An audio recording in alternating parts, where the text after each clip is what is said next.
Like, instance, United Kingdom. Yes.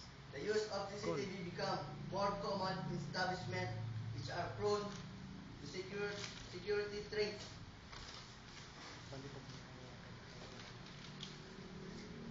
So, therefore, using of CCTV will contribute in lessening Listening.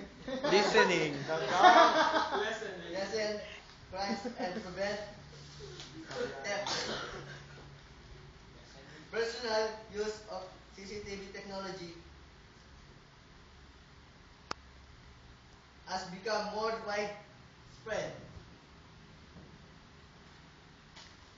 as the technology has become much easier to acquire. Many use CCTV system in their own homes and their business.